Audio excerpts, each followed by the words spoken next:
Perlembagaan negara kita adalah unik kerana ia dihasilkan melalui perjuangan dan perjanjian, iaitu perjuangan orang Melayu menolak Malayan Union dan perjuangan rakyat menuntut kemerdekaan. Penolakan Malayan Union melahirkan Perjanjian Persekutuan Tanah Melayu tahun 1948 dan perjuangan kemerdekaan menghasilkan Perjanjian Kemerdekaan tahun 1957. Inilah uniknya perlembagaan kita. Ia bukan sekadar sebuah dokumen mengenai peraturan dan cara pengendalian sebuah negara, tetapi yang lebih penting lagi, ia merupakan asas kontrak sosial antara pelbagai komponen yang saling berkaitan dalam negara kita. Kontrak sosial itu ialah antara orang Melayu sebagai kaum pribumi dengan kaum pendatang, antara raja dan rakyatnya, dan antara negeri-negeri yang berdaulat dengan persekutuan. Masing-masing diberikan jaminan haknya sebagai timbal balas kepada kerelaan mereka melepaskan sebahagian daripada haknya yang lain. Orang Melayu mendapat hak keistimewaan orang Melayu, jaminan kedudukan agama Islam, bahasa Melayu, tanah rizab Melayu dan hak-hak yang lain. Orang bukan Melayu mendapat jaminan hak mengamalkan adat resam, bahasa dan agama masing-masing, di samping hak mereka yang terpenting sekali, iaitu hak kewarganegaraan untuk berkongsi hidup sebagai rakyat di bumi bertuah ini. Negeri-negeri Melayu yang menyertai persekutuan juga dijamin kedudukannya di dalam persekutuan ini, manakala raja-raja Melayu pula dijamin kedaulatan dan hak-hak kedaulatan atas dirinya sebagai tanda terima kasih rakyat atas perkenan baginda-baginda melepaskan banyak hak-haknya yang lain dalam sistem raja berperlembagaan. Rakyat menerima raja yang berdaulat sebagai payung keadilan, ketua agama Islam, pendokong adat istiadat orang Melayu, simbol ketuanan Melayu, dan pemelihara keadilan bagi masyarakat berbilang kaum. Perihal pentingnya kedudukan kedaulatan raja-raja Melayu ini dicerminkan melalui susunan perlembagaan itu sendiri. Perkara 181-1 dan 181-2 yang berada di bawah klausa dengan izin saving for rulers sovereignty etc. adalah terletak di bahagian paling terakhir perlembagaan kita. Inilah klausa penamat yang menjadi kesimpulan kepada keseluruhan isi kandungan karya besar yang bernama Perlembagaan Malaysia itu. Perkara 181-2 mengenai imuniti raja-raja Melayu adalah manifestasi terpenting kepada konsep kedaulatan institusi itu. Konsep kedaulatan institusi itu yang menjadi tiang seri kepada kekokohan perlembagaan negara ini. Keharmonian antara pelbagai pihak di negara ini akan terus kokoh selagi rakyatnya rela bertolak ansur, berakomodasi dan saling menghormati perjanjian yang dibuat oleh mereka yang terdahulu. Sebab itulah sehingga kini kita boleh berbangga, Malaysia walaupun masyarakatnya yang pelbagai keturunan dan agama, kita boleh terus hidup dalam rukun dan damai.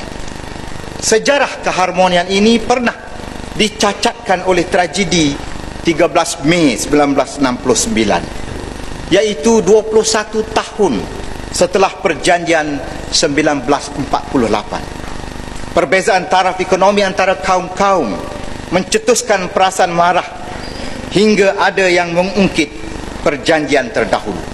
Ini termasuk membangkitkan soal kewarganegaraan, mencaci raja-raja Melayu dan mempertikaikan hak keistimewaan orang Melayu.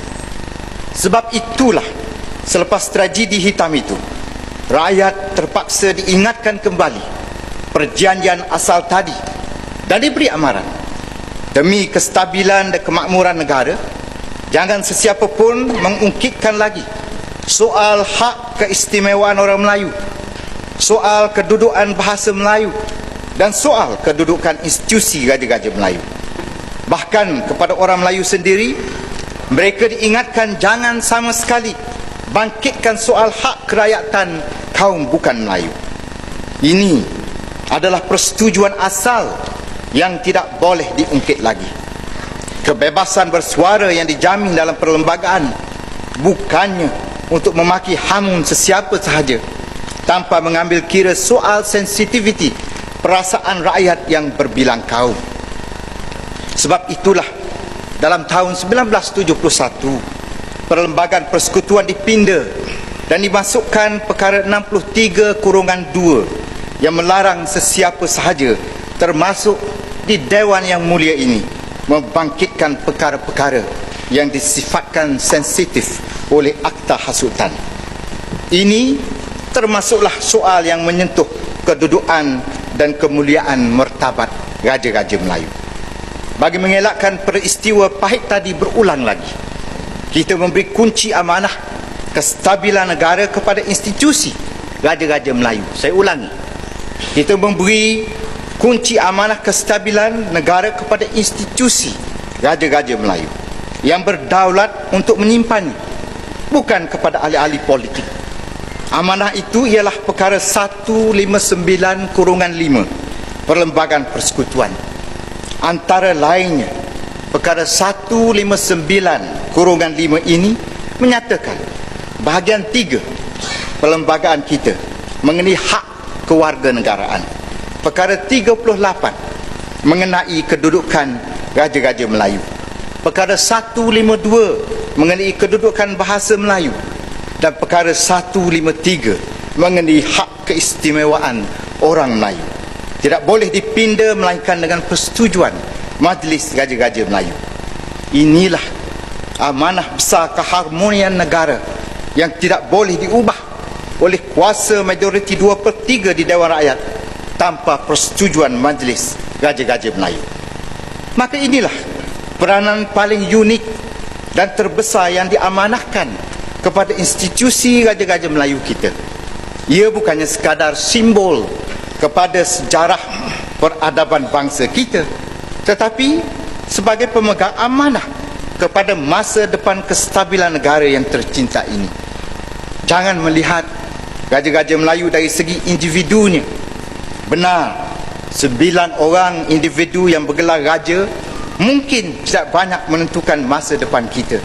Tetapi sebuah institusi besar yang mengandungi 9 buah institusi Raja-Raja Melayu tetap besar maknanya dalam melindungi amanah tadi. Malangnya, sekali lagi, selepas 21 tahun kita bersetuju dengan peraturan-peraturan tadi, nampaknya sejarah mula dilupakan. Rakyat secara terbuka digalakkan memaki hamun raja-rajanya, terutamanya dalam media masa kita. Cadangan perkara 63/5 mengenai Akta Hasutan hanya akan menjadikan Parlimen gelanggang mencerca Raja-Raja Melayu. Kita bimbang kalau ia diteruskan, luka sejarah pahit tahun 69 akan terbuka kembali. Klausa yang melarang ahli Parlimen menganjurkan penghapusan sistem raja berperlembagaan tidak menjamin yang orang tidak akan berbuat demikian. Hari ini terbukti undang-undang yang ada tidak lebih daripada sekeping kertas yang boleh dicampak ke tepi. Di saat Akta Hasutan yang ada masih berkuat kuasa pun, rakyat sudah menyaksikan pesta memaki hamun Raja-Raja Melayu berlangsung setiap hari tanpa sebarang tindakan diambil. Bahkan kita ingin bertanya, tidakkah rang undang-undang pindaan di depan kita ini pun sudah melanggar Akta Hasutan yang sedia ada?